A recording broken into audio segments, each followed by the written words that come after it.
क्योंकि यूपी का चुनाव करीब है, आप इस बात को मत भूलिए। पिछले यूपी चुनाव में क्या हुआ था? शमशान कब्रिस्तान याद भूल गए, मुजफ्फरनगर भूल गए। सत्ता में कैसे आते हैं आप? बंगाल में कैसे चुनाव लड़े आप?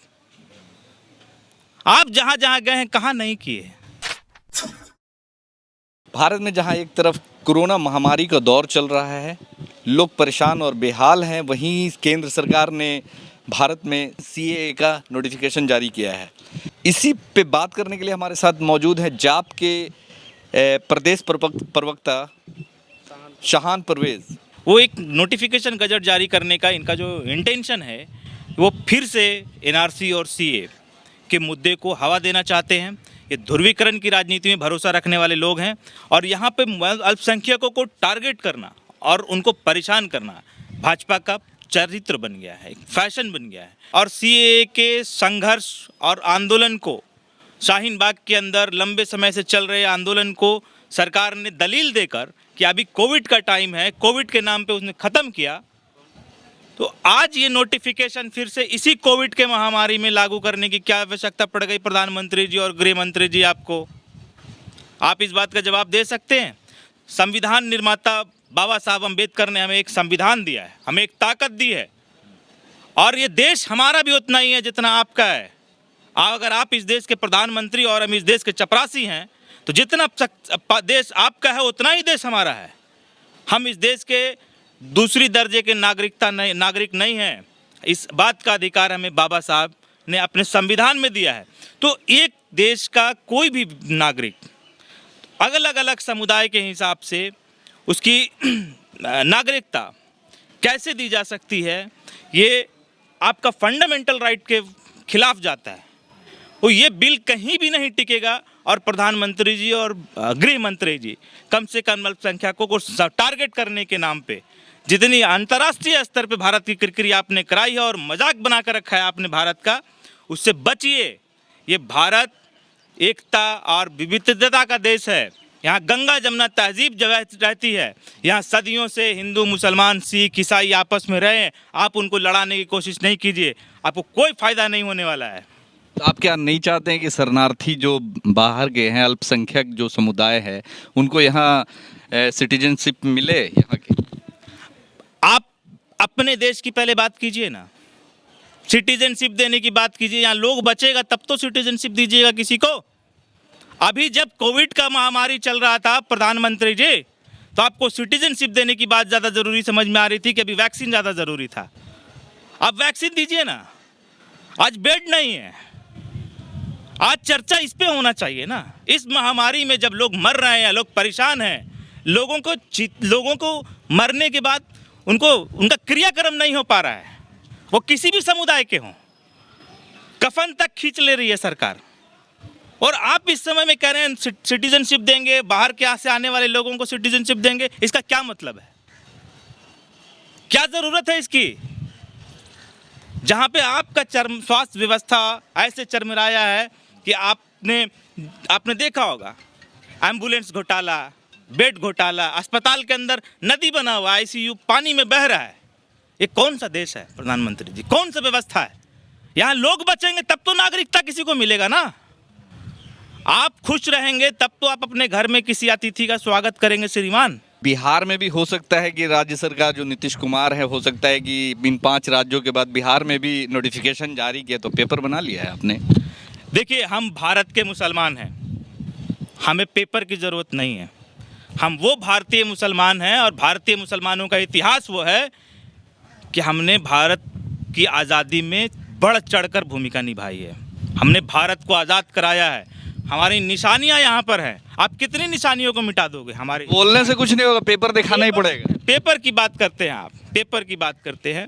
आपको प्रधानमंत्री जी और गृह मंत्री जी समझ लेना चाहिए कि आपका अपना अस्तित्व कहाँ का ये तो नहीं पता, और आपके ऊपर गृह मंत्री जी संदेह लोगों को रहा है हमेशा, मगर हमारे बाप दादा 1000 सालों से इतिहास रहा है कि इसी मिट्टी में दफन हुए हैं और हमने इस देश की मिट्टी को गुलामी से आज़ाद कराया है। हम वो मुसलमान हैं जिसने पाकिस्तान का प्रस्ताव ठुकरा के भारत में रहना स्वीकार किया है।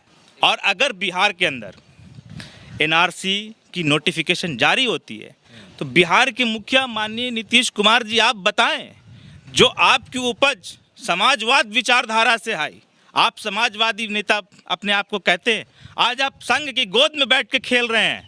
आप बताएं कि जब अल्पसंख्यकों को बिहार के अंदर प्रताड़ित किया जाएगा, उसको डिटेन किया जाएगा, तो आप कहाँ रहेंगे? आप किसके साथ खड़े होंगे? क्या आप मुसलमानों के साथ खड़े होंगे कि नहीं होंगे? स्पष्ट क्लियर कीजिए। और बहुत बड़े नेता हैं भाजपा के, शाहनवाज भाई, शाहनवाज हुसैन अपना पेपर बनवाए हैं, उनसे पूछ लीजिए। तो बीजेपी के, तो बीजेपी के मुसलमान को पेपर नहीं चाहिए? सवाल ये है ना कि आज अगर पूरे भारत के मुसलमानों को पेपर चाहिए तो शाहनवाज हुसैन साहब पेपर बनवा लिए अपना। बीजेपी में जो जाता है, अब्बास नकवी अपना पेपर बनवाए हैं। पहले इनसे भी तो सवाल कीजिए ना। भारत का मुसलमान भारत में रहा है, भारत में जिया है और भारत के अंदर दफन हुआ है, भारत की मिट्टी में मरा है। और सबसे बड़ा सवाल कि नीतीश कुमार जी, आपको अपना दोहरा चरित्र छोड़कर अब स्पष्ट करना पड़ेगा कि आपका इंटेंशन बिहार के अल्पसंख्यकों के लिए क्या है, आपकी विचार क्या है, आपका विजन क्या है। क्या नीतीश कुमार पे भरोसा नहीं? उन्होंने तो कहा कि यहाँ सीए लागू नहीं होगा, एनआरसी लागू नहीं होगा। अगर नहीं होगा तो अच्छी बात है, आप क्लियर कीजिए ना। आज जब लोगों को लागू किया जा रहा, आज वसीम भाई आपको समझना पड़ेगा कि क्या आवश्यकता पड़ गई कि आपको पिछले दरवाजे से 5 राज्यों में 13 जिले में 13 जिला, भारत के अंदर 13 जिला है क्या? 5 राज्यों के और आपने टेक्निकली कानून नहीं लागू किया, आपने नोटिफिकेशन गजट लागू किया, नियम नहीं बदले। आप पिछले दरवाजे से क्यों भाग रहे हैं सर? आप आइए ना, सामने से आइए ना। हमने पहले भी विरोध किया है, हमने आज भी विरोध किया है। इस देश की एकता और अखंडता को टूटने नहीं देंगे प्रधानमंत्री जी और गृह मंत्री जी। आपको जितना नौटंकी करना है कर लीजिए। वो तो जोड़ने की बात कर रहे हैं, वो तो भारत के जो बाहर में गए हुए अल्पसंख्यक है समुदाय के लोग, उन लोग को लाने की, वो तो परिवार में जोड़ने की बात। बहुत अलग बात कर रहे हैं। आप बाहर के लोगों को तब लाइएगा ना जब घर का लोग आपका अच्छा होगा। आप बाहर के लोगों को लाइए ना भाई, हम स्वागत करेंगे ना। हम आपके घर के लोग, हम पीड़ित है ना। आपका बच्चा भूखा है, उसको खाने को नहीं है, उसको स्कूल जाने को नहीं है, उसको कपड़ा नहीं मिल रहा है, आज गरीबी है। तो आप बाहर से मेहमान बुलाकर, अतिथि बुलाकर घर में पार्टी कीजिएगा तो आपके घर का बच्चा आपको कुछ नहीं बोलेगा। आप घर के मुखिया हैं, आप देश के मुखिया हैं। और देश की हालत आज क्या है? आप आंकड़ा बताइए ना, कोविड से मरने वाले लोगों की आंकड़ा बताइए। देश सच्चाई जानना चाहता है। सच्चाई छुपाने से प्रधानमंत्री जी काम नहीं चलेगा। यहाँ लोग जब मर रहे हैं ना, तो आपको नागरिकता देने की ज़रूरत नहीं थी, आपको दवाई देने की ज़रूरत थी। आज देश को मेडिसिन की ज़रूरत है, आज देश को इलाज की ज़रूरत है। इसमें कौन हिंदू कौन मुसलमान, मरने वाले से जात नहीं पूछा जा रहा है, मरने वाले से धर्म नहीं पूछा जा रहा है। ये बीमारी किसी को नहीं बख्शेगा। आप मुद्दे से भटका रहे हैं। आपका कहने का मतलब कि बीमारी को और ये सारे चीज़ों को छुपाने के लिए सरकार नहीं कर पाएगी। ये मैं खुला चुनौती दे रहा हूँ केंद्र सरकार को कि कोई नोटिफिकेशन और कोई नियम सीए के पारित में नहीं लागू करेगी। ये केवल और केवल मुद्दे से भटकाने की एक राजनीति है कि आप तत्काल कोविड को भूलिए और हिंदू मुसलमान कीजिए फिर से। क्योंकि यूपी का चुनाव करीब है, आप इस बात को मत भूलिए। यानी कि ये जितने भी जो नोटिफिकेशन और ये जो नागरिकता देने की बात है, ये कहीं ना कहीं यूपी चुनाव से आप जोड़ते हुए देख रहे हैं इसको। यूपी चुनाव के पिछले यूपी चुनाव में क्या हुआ था? शमशान कब्रिस्तान याद भूल गए, मुजफ्फरनगर भूल गए। सत्ता में कैसे आते हैं आप? बंगाल में कैसे चुनाव लड़े आप? आप जहां जहां गए हैं कहां नहीं किए। अब ये मुद्दों को छोड़िए, भारत इससे ऊपर उठ रहा है। और आप बंगाल चुनाव ने सबक सिखा दिया है कि अभी देश ये स्वीकार नहीं करने वाला। आपको एक्सपोज हो चुके हैं। आपको जनता ने चुना था, एक भरोसा दिया था, दिखाया था आपके ऊपर। आप बोल के आए कि हम चाय बेचते थे, आज पूरा देश बेच दिया। और अब आप एक्सपोज हो चुके हैं और ये मुद्दे से भटकाने की प्रयास की जा रही है वसीम भाई, और कुछ नहीं है। ये कानून नहीं लागू होगा, ये बात तय है। वीडियो कैसा लगा हमारा ज़रूर बताएं। अगर हमारा यूट्यूब चैनल सब्सक्राइब नहीं किया तो सब्सक्राइब करें, फेसबुक पेज को फॉलो करें, लाइक करें, शेयर ज़रूर करें। तब तक के लिए जय हिंद, जय भारत।